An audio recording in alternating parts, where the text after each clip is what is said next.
Welcome to New Life Live with Stephen Arterburn. For 35 years, New Life has been transforming lives one at a time, thanks to the giving hearts of you, our listeners. Our goal is to provide you with wisdom from God's Word to give you hope and help in life's hardest places. If you have a question you'd like to ask today, our phone lines are open. Call 1-800-229-3000. That number again is 1-800-229-3000. Now here's today's host, Becky Brown.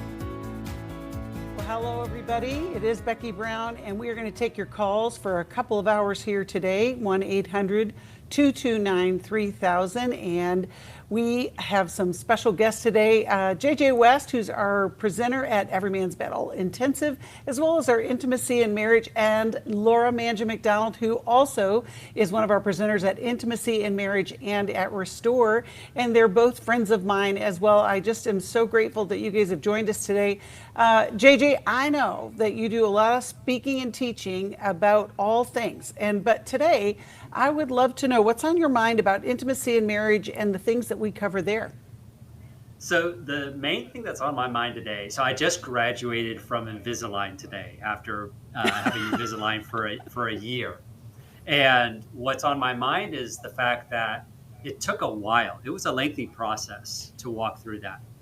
My teeth were stubborn and they didn't want to move, but it actually ended up being a little bit faster than what the doctor anticipated. And it got me thinking about how, we have these unhealthy patterns in our marriages, in our relationships that are pretty stubborn. They don't want to move. And it takes a while for us to make changes. They don't happen overnight. It takes a while to build in these changes. And what's really interesting is, so I had to have a wire put in to hold these two front teeth because they really want to separate. And so that's a permanent new thing, right? And sometimes, even after we've made changes, we want to go back to the old behavior. We want to revert back to the old behavior. And so there's two things that we need to keep in mind. One is consistency. Those changes over the long term only happen through consistency. And two, sometimes we have to put in some permanent changes in order to hold those changes fast. Sometimes we have to put in a new wire. And so for some couples, that might mean that their new thing is they've got to go to counseling regularly. Some couples, that new thing might be they've got to do a weekly check-in or encouragement night. For some couples, that might mean they've got to add in date night because they've never done it before. But we want to ask ourselves the question, after we've made the change, we did the consistent work to make the change, what's the new thing that I have to put in place so I don't revert back to that old way of doing things? Because that's our natural tendency. Short of a wire, what would be some of those things that we would do to keep us together? Yes. So some of the things would be things like maybe it's date night, maybe it's regular counseling, maybe it's getting together with another couple who's maybe a little further down the path than you on a regular basis and learning from them, letting them mentor you. For some couples, it might be we're going to pick a book every year to read through together and apply what we're learning to our marriage. There's a whole host of things that we could do. I love that. Laura, what would you suggest besides a wire to keep people on that track? Well, JJ said the word that's gold, and that's consistency. The good thing is we are promised change if we will follow God's blueprint, and that is putting it into practice over and over and over. And some days it can feel like a beat down, but we are promised to get there if we don't grow weary, as Galatians tells us, right? I love that. I love that. Well, you can hear the music, everybody. But listen, JJ and Laura will be here for 2 hours answering your questions. 1-800-229-3000. We've got some calls coming in, but we have some room for you. If you have a question about whether it's your marriage or relationships, or maybe you're struggling with anxiety or even depression today, we are here to help you, and we have resources that we can get you into that next direction. And it probably won't be a wire, or maybe even Invisalign, I don't know, but we can help you. We'll be right back after this. We all have struggled with weight problems all our lives. This involves not only the health side of it, but the spiritual side of it. If you're ready to begin a comprehensive plan that provides freedom in every area of your life, New Life's Lose It for Life online intensive can help. This online intensive features Zoom sessions presented by Steve Arterburn and Elena Al-Sharu on Saturday, January 27th. Plus 4 small group process sessions facilitated by a credentialed New Life Network counselor. Of all the things, the best part for me was the small group time. If you're finally ready to stop going from diet to diet and begin a comprehensive plan that addresses the psychological, emotional, and spiritual aspects of a healthy lifestyle, call 1-800-NEW-LIFE. That's 1-800-639-5433 or go to newlife.com. It is a life change. It is not a diet. It is not just a plan. It is a life change. 1-800-NEW-LIFE.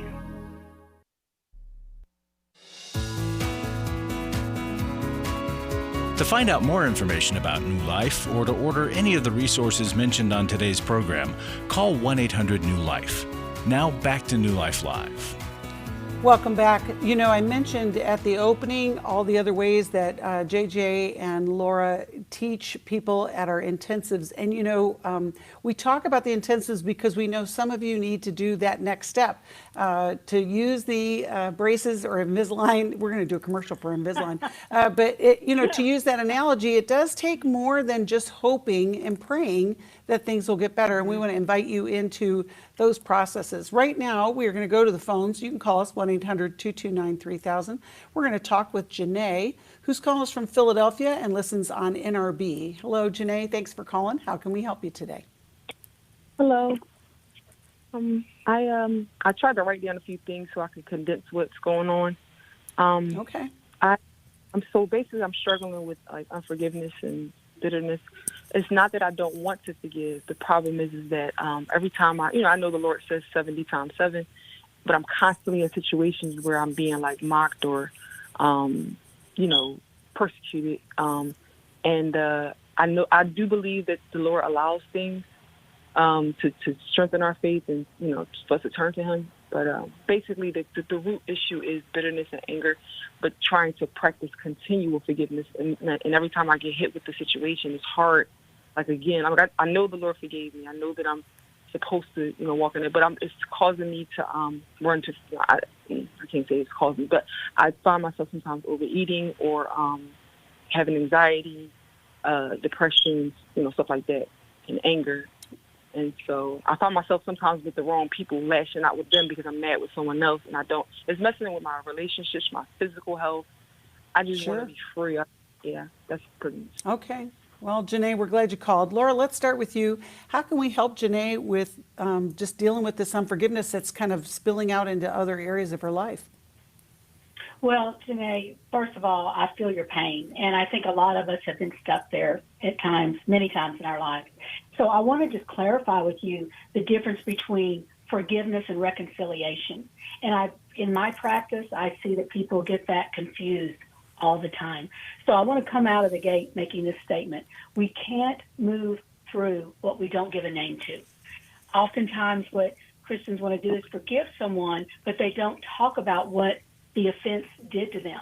So I'm curious if you are taking that offense and you're processing it with someone to be seen, heard, and understood, and letting them tenderly touch that pain in you, because what you're feeling is real, and forgiveness doesn't, like genie, make it go away. What forgiveness is a decision to let the Lord take it, but while you're releasing that forgiveness to the Lord, you are reconciling with the other person or yourself in what happened to you. Does that make sense? Yeah. I just wanted to know how if the other person is still persecuting you, or if they, like, some of these people aren't people that I can't like separate from. Like, some people are family, some people are people at my local assembly. It's like I don't know exactly how to, like, I know the Lord wants me to continue to, that's something continuing. There's some people I can't separate from, and some people don't want to be right out with me. Some people want to continue to hold me in contempt. So I'm like, I don't know how. Well, you're exactly right. You're exactly right. We can't make people reconcile, but you can reconcile with yourself. That is to set some healthy boundaries in place, because we can do that with family, even though it's very difficult. We'll often need someone to walk us through that. But what happens is you get in that situation, you get triggered, and it's just like you're just stuck in this horrible time warp and going, oh my gosh. And then I believe you when you say that you really try to forgive, but that's forgiveness is getting tangled up in the reconciliation and self-care and boundaries that need to happen in order to protect that part of your heart. Yeah, that was another thing I was going to ask. I don't really know, like I sometimes suffer with people pleasing because I desire to really believe the Lord and stuff like that, and I didn't realize it was people pleasing until the Lord showed me. But sometimes I don't know when to separate myself or how to, because like I said, some situations I can't separate from, but like how to set healthy boundaries where like, hey, I can do this, but like sometimes some of the people who just really don't care too much for me, but they'll still use me. They don't want to really be reconciled with me, but they'll still ask me to do things, still look to me to do things, but don't really want to have anything to do with me. So Janae, you feel like you need to. Right, Janae. Here's the thing: the phrase that you're saying that there are some people that you cannot separate from. That is part of that people pleasing, because that's not exactly correct. I know that it's hard to manage some of those, but JJ, can you talk to Janae about the boundary issue and how do we deal with the things like this where we don't feel like we have any say in who comes and goes into our life? Yeah, I'm glad you brought that up, Becky, because I was wondering the same thing. I was going to ask Janae what you mean when you say I can't separate from these people, because the truth is that there really isn't anyone on the planet that I can't separate from. There just may be a much higher cost to me separating from certain people, like family members, spouses, that sort of thing. So we can. It's a matter of whether or not I'm willing to endure the cost or the consequence of separating from that person. Because when I do set a boundary with someone that says, "Listen, I can't control how you live, right? I don't have control over how you live your life, how you do things, how you treat other people. What I have control of is whether or not I let you into my world to treat me a certain way." And when I put up a boundary that says, no, I'm not willing to let you into my world to treat me that way, that might mean that I have to keep that person at arm's length. I need to keep that person on the outside of that boundary. And that can be painful at times because it may be that I rely on that person. I might rely on that person financially, emotionally. I might rely on that person in terms of maybe they provide some level of care for me or my kids or whatever. So I may have to decide, am I willing to maintain that boundary once I establish it? Because when I say to someone, look, it's not fair for me to let you treat me this way. It's not healthy for me to let you treat me this way. And so I say, I'm not going to interact with you anymore when you're treating me this way. They might go, well, fine, then we won't interact anymore. Okay, so now I have to live with that. I have to be willing to live with that. But the boundary is not telling them how to live. Yeah, go ahead. Yeah. Okay. Now that makes a lot of sense, and I think I've heard someone say that before, but I wasn't sure. Like a lot of times, I feel guilt. Like, oh man, this person needs you. Let's say it's like a parent or somebody that's ill, that's sickly. I feel like it's my burden. Like if the Lord put them in front of me, it's like I did have to have a conversation with these people sometimes. And like I said, I do believe the Lord wants me to be long suffering because He's long suffering with me, But I'm just like, I do also believe, like you said, that it needs to be boundaries put in place. And sometimes I have tried to maybe in a sense control the situation, and then it makes me mad when I know like if there's something that offends me with this person, they sometimes deliberately do it and then want me to still, I didn't know if that was the Lord trying to get me to be long suffering and work on me, but I also understand that even Jesus didn't say yes to everybody. Correct. That's right. Correct. That's right. And Laura, even though God is long suffering with us, He doesn't let us just continue in our sin. He says you need to change. Why? Because that sin is killing us. right? Right. And so he invites us to change. Go ahead. Janae, I want to go back to what you identified in yourself as a pleaser. And it's interesting because pleasers do control. You don't realize that that's what's happening, but, without, but Laura, just speak to Janae just a little bit about what to do about the pleasing part of us. Right. So, Janae, this is a core belief in you that manifests into a core pattern where you feel compelled to, accommodate or acquiesce to this person. And your conscience, your critical conscience that's skewed by this attachment injury is saying the Lord wants you to be long-suffering here. And we need to back up and for you to be able to get with someone and understand your belief system, because we cannot exceed our belief system, right? Until we have some intervention. So I imagine you as a child grew up in that pleasing, watching facial expressions, anticipating, trying to, and you do the same thing. And your heart comes from, it's genuine, it's sincere, but it's not really as godly as you think, because there's no fear in love, and what you're doing is you're responding in fear, and it's just really wreaking havoc. So I would really recommend that you get with a professional who can walk you through this. And you sound very insightful, you sound very motivated and willing to change, which, gosh, you've got all the great things in place, but now you just need some know-how and some guidance to do this, because look, life it will wreak havoc in your system and manifest even physically. Oh, yes. Well, I'm having kidney issues and all types of heart issues right now, and I'm only 36. So my birthday was just yesterday. I said, Lord, if you allow me another year, I don't want it to go another year without this help. I don't have much money. Here's your first step. I need to get help. Janae. Huh? I didn't hear you say it again. Oh, amen. This is your first step. And happy birthday, Janae. What a great way to start your next year, by making this decision to do the work that has to be done. Yeah. I think we're going to send you a copy of Take Your Life Back. I think it will address some of the things that you're talking about here. And we're just so glad that you called today. We'll be praying for these next steps and what that will manifest. One of the things that Janae said, which I think is very important, we think that guilt is a motivator, and it is a motivator, but it's not always true guilt. It's not something that you did wrong.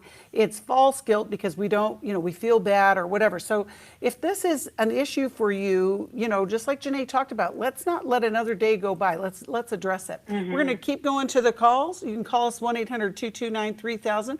We're going to talk to Lee, who's calling us from Fresno, California, and listens online. Hi, Lee. Thanks for calling. How can we help you today? Hi, I was just wondering if it's possible that maybe my spouse doesn't have the ability to show affection or be demonstrative. Is that a possibility? Possible. Why don't you tell us a little bit more about the situation? Like, how long have you guys been married, and how do you experience this, Lee? Okay, so we were married for 16 years, and we got a divorce due to his pornography addiction. He went to every man's battle. We kind of worked it out. About a year and a half later, we got remarried. So we were remarried in 2015. And through that years, the first year was okay. After that, he just started refraining from sexual relationships to the point where it was like once every year, maybe once every 14 months.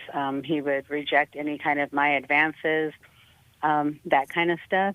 And it got to the point where I was extremely resentful and my needs weren't getting met. And I just kept like banging my head against the wall trying to reach out to him. But maybe I just don't know like how he loves us differently than being affectionate or, hugging or any of that stuff. And I don't know, maybe it's me that I just kind of need that stuff.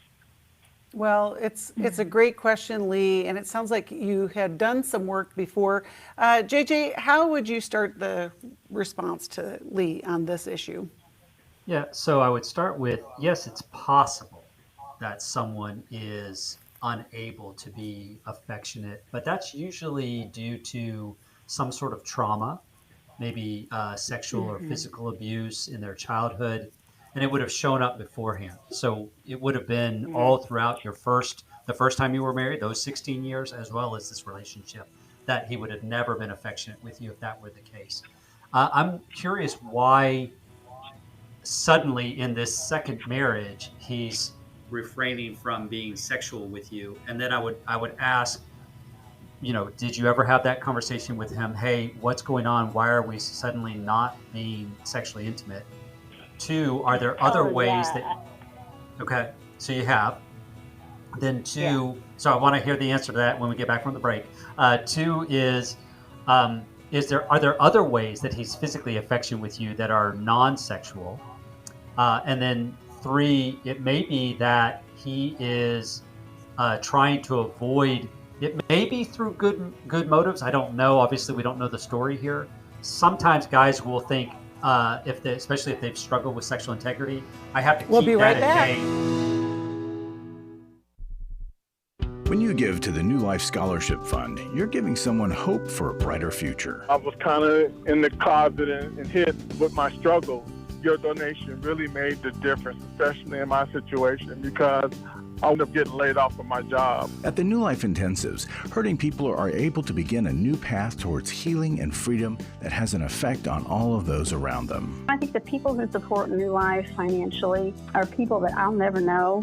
I'll never be able to thank them personally for the gift that they gave to us.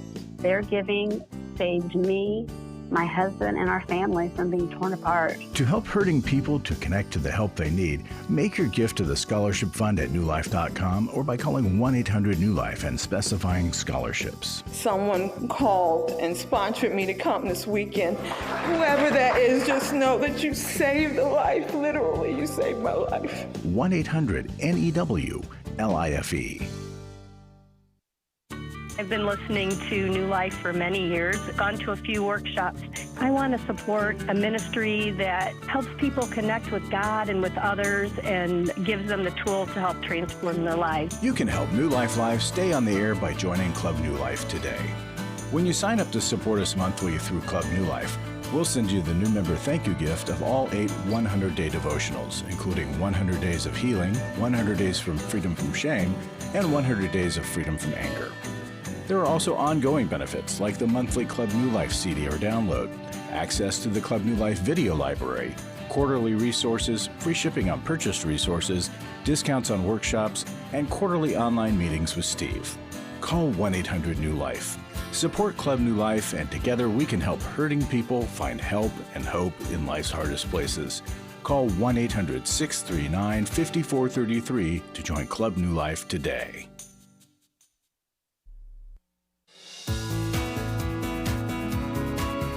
We'd love to hear from you. If you have a question or a comment, call toll-free 1-800-229-3000. Now back to New Life Live. Welcome back. We were talking to Lee. She called and she's got some challenges in her marriage, a big disconnect. And JJ, we left you in the middle of a sentence and we're waiting with anticipation to see how you're going to help Lee in this situation. Well, I hope I can, and sorry for prattling on there. So the last thing I was trying to say is that some guys who have struggled with sexual integrity in the past have this mindset that I have to shut all of that down in order to maintain purity, in order to maintain integrity, which is not true, but it is some guys do hold that belief.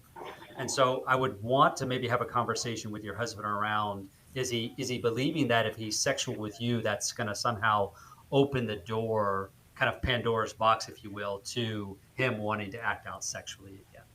So Lee, you said that you have had a conversation with him about why suddenly he's no longer sexually intimate with you, and what was his answer? He's very closed off. Every answer I get is, I don't know, that kind of thing. He's never been really open. I asked him if perhaps it was a physical thing. Maybe he should go get checked by the doctors. He said that wasn't so. He said he wasn't using. So I can only believe him. I don't have any evidence of the contrary. You know, it was just frustrating. I've gone to the marriage intensive. We've gone to the Gottman marriage seminars. We've gone through marriage therapy. I've tried everything. I've gotten books. I said, you know, let's experiment. You know, let's try to bring some magic back in. You know, it's always just one-sided and never reciprocated. And then, you know, then now it's just kind of like, well, we're actually living separately. I have my own house. He has his own house. He's giving money to women at his work to pay their car payments and stuff. But Lee, here's the thing, though. You have done all the work, is what you're saying. You've read the books, and even though you guys went to a workshop or two, the challenge is if he may not even realize that he's not in recovery. If he's paying for women's expenses, that isn't in recovery. I don't know. JJ, can you speak to that? I agree wholeheartedly. That's definitely not evidence of him in recovery. That's him still continuing to act out. Now, he may not be acting out physically with them, but he's acting out emotionally. He's having some emotional affairs or interactions there.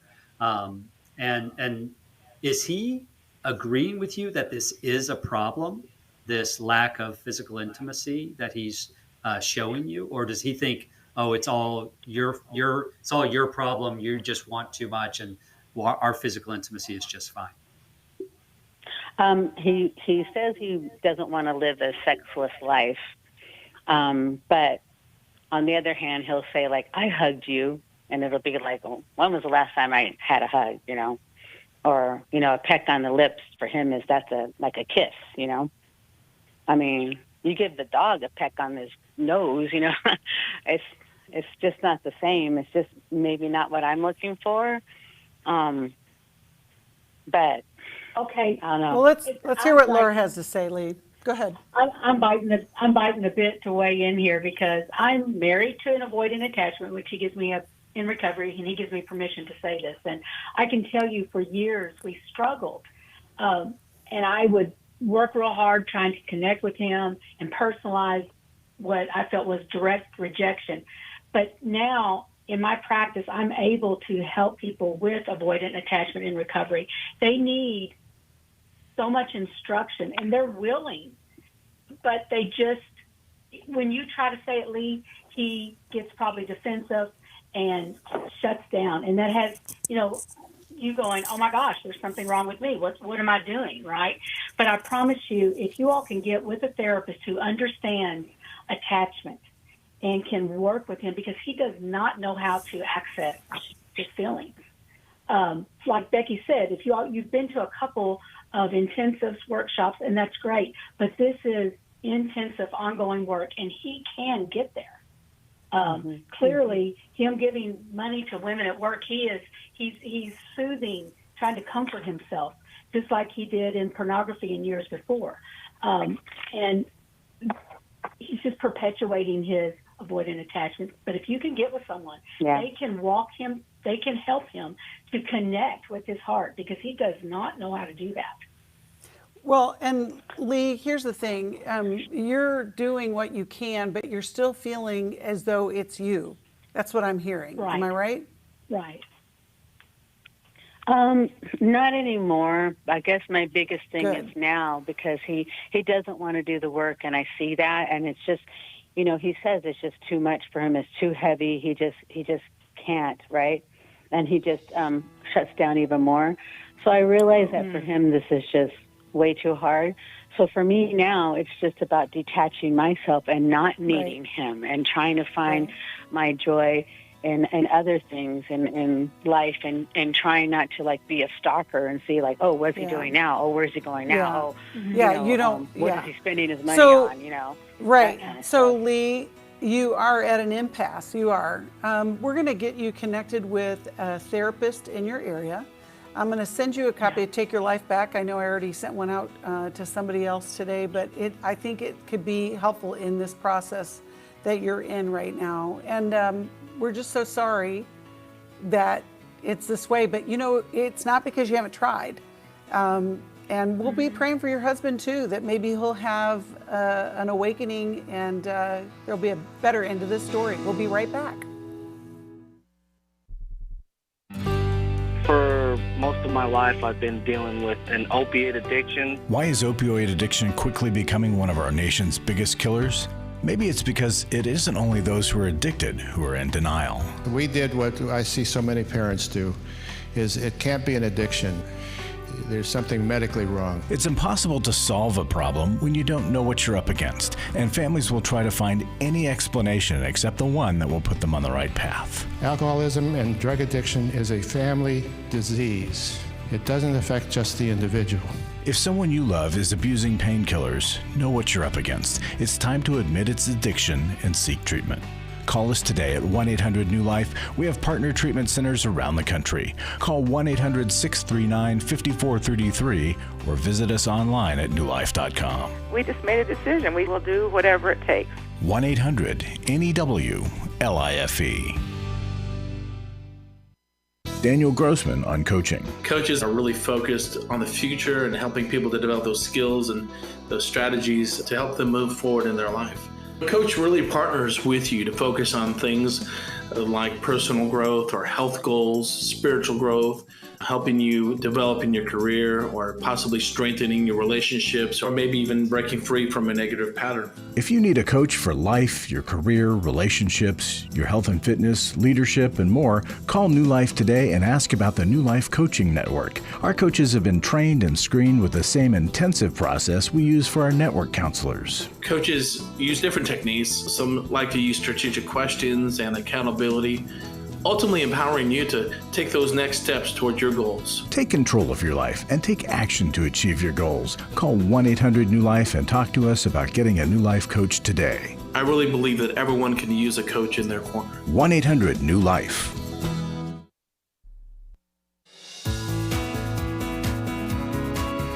We're glad you joined us for New Life Live. To be a part of the program, call 1-800-229-3000. Now back to New Life Live. The Harry S. Truman Library in Independence, Missouri has made public 1,300 recently discovered letters of the late president, who wrote them over a course of a half-century to his wife, Bess. 50 years is a long time, but even so, that's a whole lot of letters. That's because Truman had a lifelong rule of writing Bess every day they were apart.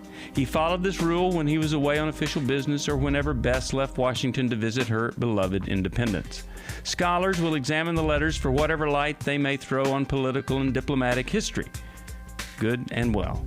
But don't miss the simple, beautiful fact that every day they were apart, the President of the United States set aside the world's most powerful leaders and most pressing problems to sit down and write a letter to his wife.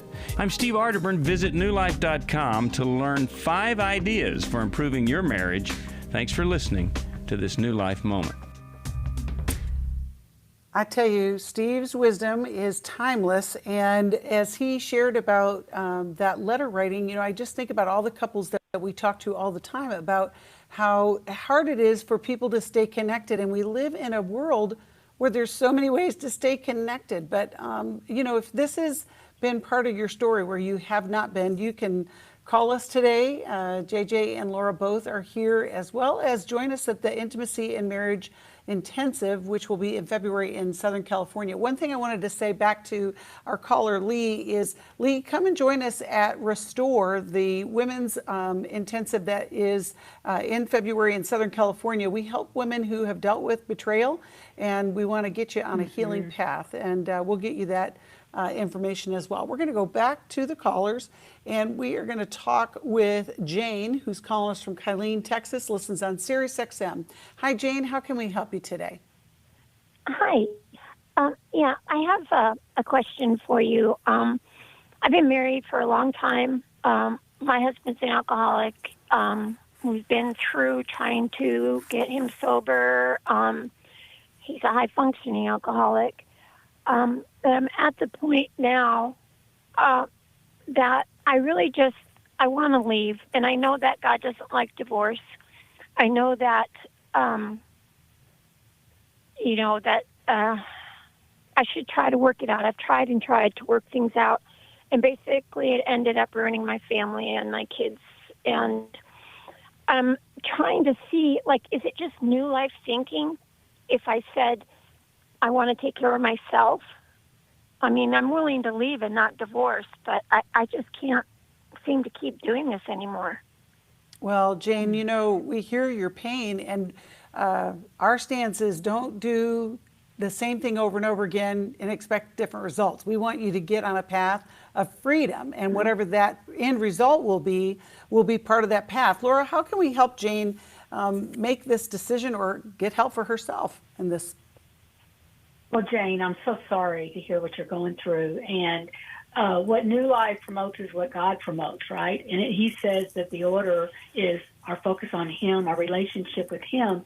And oftentimes what happens when we are involved with an alcoholic or someone who has some type of addiction, we are co-addicted, codependent in that, right? And it sounds like a lot of your focus may have been on him over the years, trying to get him sober, trying to, connect you all. But so that takes your focus off your relationship with Christ, and that's what He wants the most, and which would involve self-care.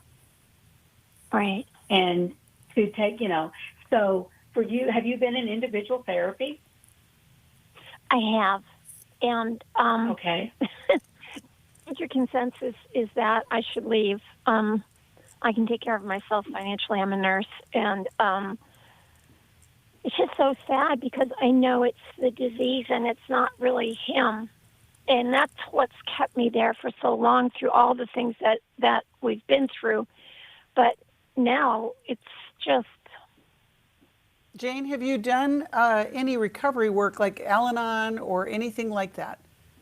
Yep. Yeah. Oh, yeah. Okay. Yeah.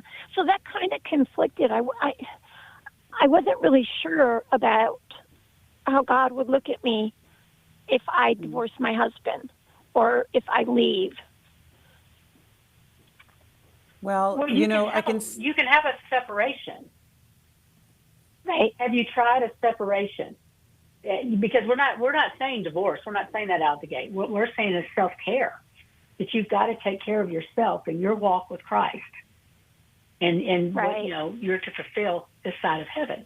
So have you worked with a therapist to have a structured separation? A structured separation? No, I have left once before. He had moved a woman in to a hotel room down the street, and I left. Okay.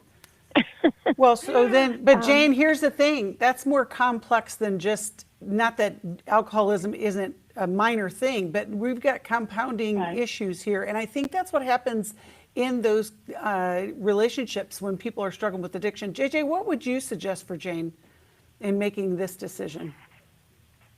Yeah, first I want to just echo what everybody else has said, which is, Jane, I'm so sorry that you have suffered for so long and have believed that somehow if you stand up for yourself, if you set healthy boundaries, that somehow that would be ungodly, unloving, that you've been conditioned, you've been taught that somehow God would not be happy with you. He would not be pleased with you if you said to your husband, I'm not willing to let you treat me this way. And I just don't believe that that's true. I don't believe that God would say to you, Jane, I'm displeased with you that you are demanding that your husband treat you with respect, that you're calling your husband to be a man of integrity, that you're calling your husband to be a man of honesty,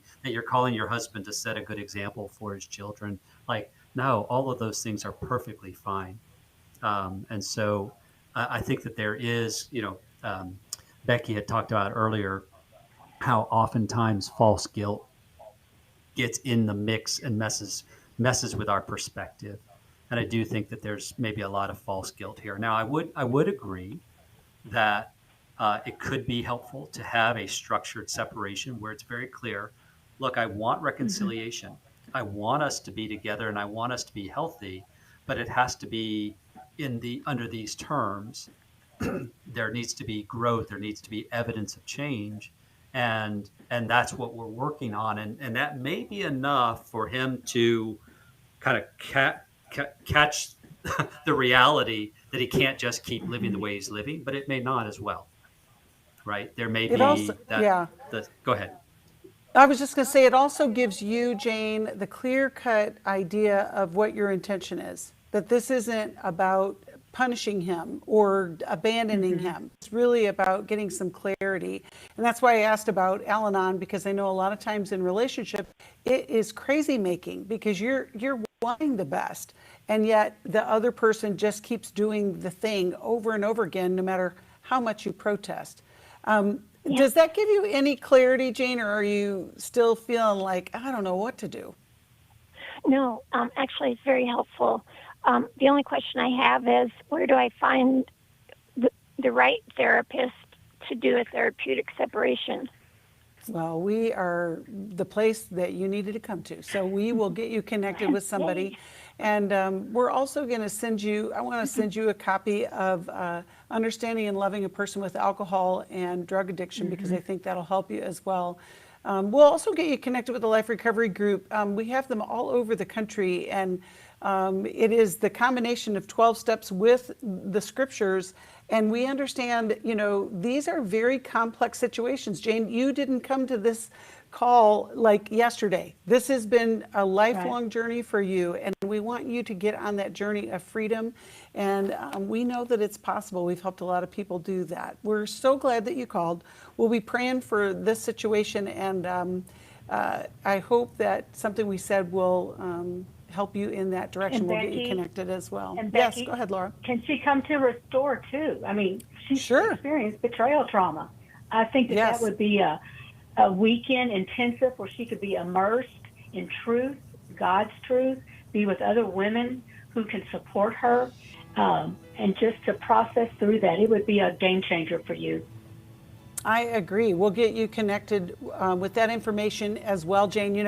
Restore is a great way for women to get to understand what lies have been operating their life. That's what you were talking about before, Laura. It's that belief system. And to quote Mark Cameron, who I quote all the time on this, is he says, belief is an anchor. And, if you think about the belief that God loves you is a strong anchor. It'll keep you in those storms of life. But if there is an anchor of self-defeat or guilt, that will sink you. And we want to get that anchor in the right direction. So hopefully, Jane, you got some clarity today, and it'll help. And I'm sure somebody who's listening can say the same for them. We'll be right back after this. We all face days where life throws us a curveball and our routines or plans get disrupted. Things we wanted to do are forced to take a backseat to the unexpected demands of the day. If you normally listen to New Life Live on a radio station, well, you might not be able to that day. And on these hectic days when you're feeling stressed or frazzled, hearing the sound of counsel given on New Life Live is just what you need to navigate the unexpected things of life. Every time I'm troubled or I have a problem, I'll cut on New Life, and there's always something that is said that is helpful to me. By listening, I have learned more than I can ever express about how God wants me to live. Download the New Life app for the easiest way to listen wherever you are and at a time that's convenient for you, or watch the show on our YouTube channel. You can even subscribe to our podcast from your favorite podcast provider. You never have to miss a day of New Life. Wherever you are, we are. I was sort of vaguely familiar that the 12 steps had some origination in the Bible. I found Life Recovery, and one of the things I liked so much was that it had such a broad appeal. It wasn't limited to just alcohol or drugs, that it was addressing a wide range of problems. At New Life, we believe everyone can benefit from a life recovery experience. There are life recovery groups all over the country. They take place online, in conference calls, and in person. And if there isn't one in your area, we can help you start one. We have startup materials, leaders' guides, CDs, Bibles, and more, all with discounts available for groups. Call us at 1-800-NEW-LIFE and ask for Terry Ward. The 12 steps have long been a great help to people in recovery because much of the 12 steps power comes from the fact that they capture principles clearly revealed in the Bible. The 12 steps is really a pattern for all of us as Christians. Call 1-800-NEW-LIFE. That's 1-800-639-5433.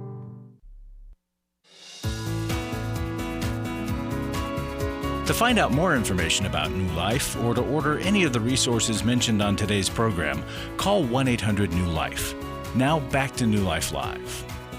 Welcome back. I was just referring to Life Recovery, and this morning, our Life Recovery Today TV show was on NRB, National Religious Broadcasters. Some of you have that on your cable network, and it's great because we believe that recovery is for everyone or anyone. And on each show, Steve or myself or many different guests will talk about how recovery impacts our life, and we'd invite you to join us there. And we're just grateful to be able to get the word out. We're going to go to another call. We're going to talk with Tom, who's calling us from Philadelphia, listens on WFIL. Hi, Tom. Thanks for being Club New Life. We're glad you called. How can we help you today? Hello, Becky and team. How are you guys today? Doing well. Thanks for taking my call. I'm a Club New Life listener, too. I think she mentioned that. Yes, thank you. Mm-hmm. Yeah. I love you guys, and been through every man's battle myself with my other son. Awesome. Well, how can we help you today, Tom? Thank you. My middle son is Kevin. He's 44 years old, and it's a failure to thrive all those 44 years. He's lived 75% of the time with us since he was born. And we didn't find out until the last hospitalization out of 8 hospitalizations with major depression that he's been addicted to marijuana since he was 15 years old. So he's had 70 jobs, all landscaping, got his GED, had 4 failed college tries. So there's been nothing but failure in his life. It's been a very hard road for us because he keeps bouncing back to our house after trying other places to live. So we always thought the depression was the main issue, but as it turns out, probably marijuana is the deeper issue. So we're coming to the point now where he will be going back February 7th to California to clean up where he was living and not live there anymore because that place is closing the door on him. So he will be coming back to live with us. So he is 30, 40 pounds heavier than me, 3 inches taller than me. If I had to describe his temperament right now, it's fragile. He is in denial on the marijuana addiction. He's agitated, unpredictable, and he can be violent, but that's not very often. So my question is, how do we do a intervention to have, when he comes back here, to tell him that he cannot live here and get treatment for his depression until he's clean from marijuana? That's the big Tom, issue. That's a difficult problem. We do have interventionists that we work with, but and we'll get you connected with him, and that probably will happen before he gets back to your house. But JJ, how would you direct Tom with these next steps? This sounds like a cycle that won't be broken. Yeah. So, Tom, I'm sorry that Thank you're you. facing such difficult challenges with your son. I do have to raise a challenge in that it is possible that he has been self-medicating the depression with the marijuana. So just because the marijuana has been there a long time doesn't mean that it actually preceded the depression. He may actually be using it as his own way of trying to treat his depression unknowingly. I'm sure he hasn't sat down and thought, hey, I think I'll do this to treat my depression. It's more of, this allows me to feel better for a little while when I feel so lousy all the time. That being said, I think it is important that you have very clear rules with him, that if he's going to live with you, he's agreeing to abide by a certain set of rules. and that if he doesn't want to abide by those sets of rules, he's free then to find another place to live. But if he chooses to live with you, he has to agree to those sets of rules. And that can be things like you cannot use marijuana. You can't have it in your possession. You can't have it at the house. You can't use it here. You can't come home high. Okay. So you could make those kinds of rules. Obviously you can't follow him around all day and make sure he never uses marijuana, but you can, as much as it is up to you, you can set up rules that govern your household. And he may choose not to do that. He may say, no, marijuana is too important to me. I'll find another place to live. But you as the owner of the house have certainly the right to do that. I think you can also say to him that it's going to be important as part of his recovery, as part of his ability to get his life on track, that he needs to be in treatment. He needs to be in treatment for the marijuana and for the depression. That's right. Laura, what would you add? Exactly, to piggyback what JJ's saying, that if you're going to live here, you have to be in treatment. And addiction is a family disease that you all are going to Al-Anon and other 12-step programs to get your own support for you and your wife. Because this is such a horrible, overwhelming sadness for you all as parents, I'm sure. But absolutely to have that these are, we are going to state in advance what's expected so that we're not on the backside of having arguments about some misunderstanding of how things are going to operate in the home. Well, the other part too is that, at 44 years old, this has been his life journey. And like you said, JJ, sometimes that boundary can require him to wake up and say, well, I guess I want to smoke pot and live on my own, but he'll figure out a way to do that. And I know that sounds defeatist, but it's the challenge of a lifetime is to let people do what they want with their lives and find the grace to deal with it in our own hearts. And I know, Tom, that's not what you want for him. You want so much more, but that is the challenge. I'm going to send you a copy of that Understanding and Loving a Person with Alcohol and Drug Addiction. I think that will also help. In this last couple of minutes, JJ, I want to give you a minute to just give us a shout out about this Every Man's Battle podcast that you've been working on. Well, thanks, Becky. Yeah, I'm super excited about the Every Man's Battle podcast. We launched it just a couple weeks ago, and we've been working on it for a while. Doug and I have been recording for, 7-8 months, and we've been talking about it for much longer than that.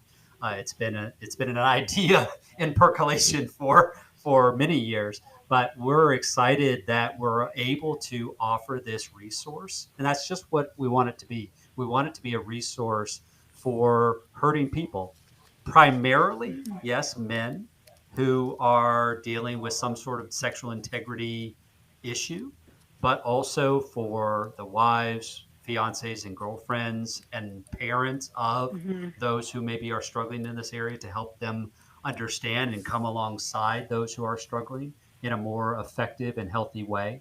But also just looking at the fact that it's not just about behavior modification. So we're trying to tackle all the different aspects of what it means to be a man of integrity, what it means to be really chasing after God's heart in the way that we approach our marriages, the way that we approach our parenting, the way that we approach what it means to be a man. We're really trying hard to hit every angle possible. And our goal is to keep each podcast between 20 and 25 minutes so that you can listen to it on the way to work, while you're doing chores, whatever, so it fits into your life. There you go. You can get your podcast wherever you download podcasts. You can go to oneplace.com, or you can check it out at newlife.com. We'll set you up there. Thank you, Laura. Thank you, JJ. Thank you, callers. We're going to continue taking calls. 1-800-229-3000. Thanks for listening. We hope this program has helped you by giving you insights for handling the challenges you face in your life. We want you to know that we're here for you, but you also need to know that New Life Live is a listener-supported ministry.